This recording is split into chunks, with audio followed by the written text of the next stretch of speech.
What's up, everybody? Welcome back to News Dose, and we have three major topics to talk about today.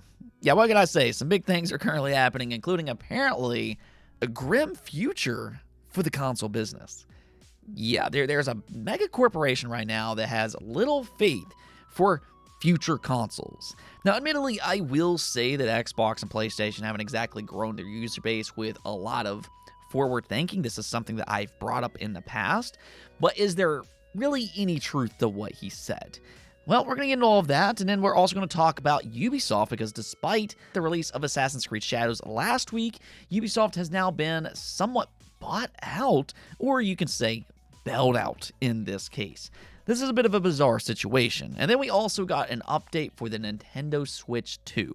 So there's a lot to get into today, but first, I do want to thank my supporters on Patreon and also on YouTube memberships. You all are absolutely awesome, and just thank you so much for what you do. Let's just go and get right into things, though. Starting off with the apparent looming situation for consoles. Now, this is something that I highly disagree with, but this is from Netflix's gaming boss. He said, when it comes to console, we started to look at the future where the platform is agnostic. Look at the younger generation. Are 8-year-olds and 10-year-olds dreaming of owning a PlayStation 6? I am not sure. They are wanting to interact with any digital screen, whatever it is, wherever it is, even in the car. With console, you're thinking about high definition. You're thinking about the controller. If we look at this older model, I think it will restrain us. And okay, I think there might be a small truth to what he says, but I disagree with the larger portion of his claim. I mean, yes, the rise of mobile gaming has definitely taken the world by storm, and a lot of kids do play on phones and tablets. There's no doubt about that. But however, the idea that kids don't desire a console, they don't want a console, yeah, I'm not so sure about that. I mean, look no further than Nintendo is one such example, which is popular among all age groups. Now, okay, Xbox and PlayStation, on the other hand, I will say that I think that they lack a bit of forward thinking when it comes to the younger generation. This is something that I've brought up in the past because they don't do enough to grow their user base from a younger level. According to a survey by the ESA back in 2022, it revealed that the average age of a gamer in the United States is 33 years old, which lines up with the demographic that we also know about PlayStation gamers. Roughly 50% of PlayStation gamers are between the age of 25 and 44 years old. And if you talk to a lot of these gamers, you'll notice that they started playing games when they were a young kid. I myself am a part of that group. I started playing back in the 90s. But if you think about it, back then, there were also a lot more games that were specifically designed with the mindset that they were going to appeal to young kids. And that's not something that we see a lot in today's world, or at least in the console space. Xbox and PlayStation aren't exactly making a lot of family-friendly games like we saw back during the 90s and throughout the early 2000s. So young kids and parents, they look more towards Nintendo when they look for that console experience. I mean, you always hear about Disney adults and Disney parents, and the same thing applies to Nintendo. It's that go-to experience, that go-to console experience for parents, which is one of the reasons that the Switch has amassed 150 million units sold. Nintendo is that one company that tries and succeeds to appeal to families, and that's one reason that they're just so popular among all age groups. So I think there, again, is a small truth in what he said. A lot of kids do play mobile games. Maybe not necessarily Netflix games, which only accounts for 1% from their very own subscribers. And when it comes to consoles, I don't know if parents of young kids are necessarily eyeing the PlayStation 6 per se, like he said. But rather, I think they're more interested in something like the Nintendo Switch 2. And I think that's a flaw that we should talk about in PlayStation and Xbox's strategy. Now, thankfully, we just got Astro Bot.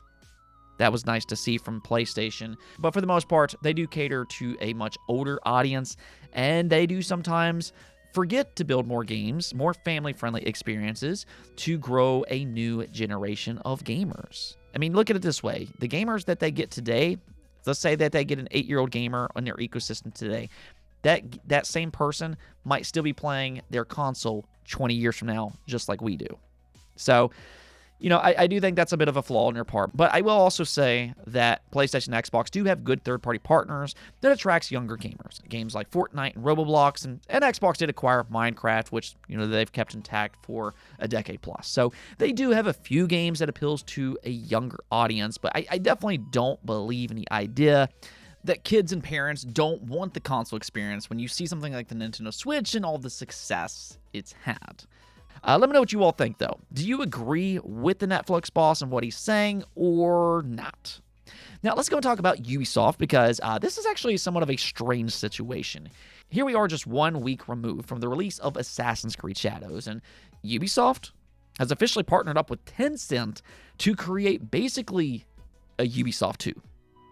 Yeah, so what they did is that they created a new subsidiary based on Assassin's Creed, Far Cry, and Rainbow Six Siege, in which Tencent invested $1.25 billion to claim a 25% minority stake in the newly found subsidiary. Now, you might be wondering, why did they do this? And that's because, basically, Ubisoft is desperate for money to keep them afloat. The reality is that Assassin's Creed Shadows was never going to save the company. This has been a dying company for a while. They've had too many high-profile AAA flops to live on their own. I mean, if you look at other AAA studios, one single flop is enough to sink a studio. So things were not exactly looking great for Ubisoft, and that's why their stock was plummeting. However, there were reports a few months back that Ubisoft wanted to use Shadows as leverage against Tencent. Basically, if Shadows were to sell well, they could probably have more power in their negotiations. Now, I don't know who exactly won in that negotiation. It's hard to say. Well, maybe we'll hear about it later on through a leak or something like that. But what we do know is that Tencent did not want to outright acquire Ubisoft. Every single report that we had heard about said the same thing. Tencent didn't feel comfortable with an outright acquisition. Ubisoft is just too bloated for their taste. So this is basically their workaround. Ubisoft is going to move the franchises that Tencent is interested in over to this new subsidiary, and Tencent will now have more control over the franchises that they actually want with their new investment. For that matter, I mean, I really wouldn't be surprised if Tencent slowly increases their stake over time. Where things get really dicey, though, is with the Ubisoft that we have grown to know. What exactly happens with them? Because right now, currently, their employees are rightfully freaking out about this situation. Their biggest franchises are being moved over. And that's not exactly a great sign for the people who are still at Ubisoft. I mean, it's very possible that significant slashes, significant cuts could be made within Ubisoft here in the coming year. And that's a terrible situation. But that's also kind of the harsh reality of how this could play out. I mean, we'll see what happens with all this, but let me know what you all think about this in the comments below. Now, one last thing before we go, there's currently some confusion that surrounds Switch 2 pre-orders because rumors started to swirl that they'll go live on April 2nd, which, just so happens to be the same day of the Switch 2 Direct. So, if that's true, this would indicate pre-orders will go live almost immediately, which I find to be a little bit questionable. I mean, is it possible? Yeah, sure, anything's possible, but to me, just kind of viewing other pre-orders, it kind of seems a little odd to not give customers at least a little bit of time to prepare for the chaos that will assume. There will be chaos once those pre-orders go live. Now, the reason this rumor is a thing at all, though, is because of Best Buy Canada. They put out a post stating that pre-orders will go live on April 2nd. Now, they quickly took that post down, but of course, the internet doesn't simply forget.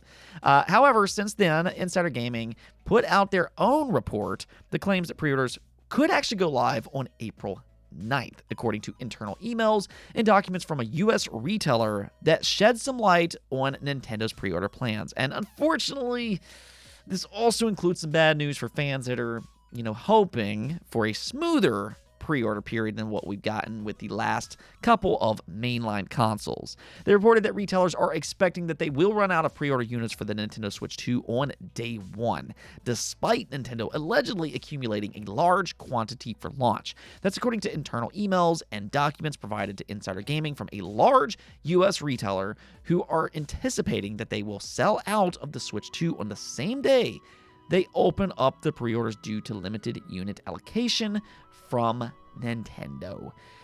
So yeah, that's not exactly what I wanted to hear. There's been rumors for a long time that Nintendo has amassed a record-breaking amount of units for the Switch 2 launch, and I think we were all kind of hoping that that would be enough.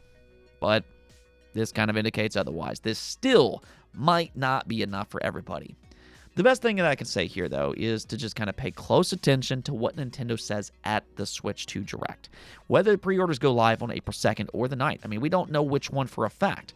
Just kind of pay attention to that Switch 2 Direct, and if you want it, you're going to need to be ready the minute those pre-orders go live, because chances are they will go fast. I mean, it's frustrating, especially with all the scalpers. But hopefully, as the year goes by, it'll get easier to purchase. In the meantime, though, just follow Twitter accounts like Wario64 and Randall. They do a fantastic job in sending out alerts for pre-order items as soon as they go live. Anyways, though, that's going to be it for this episode. But until next time, make sure to subscribe, ring that bell, and peace out.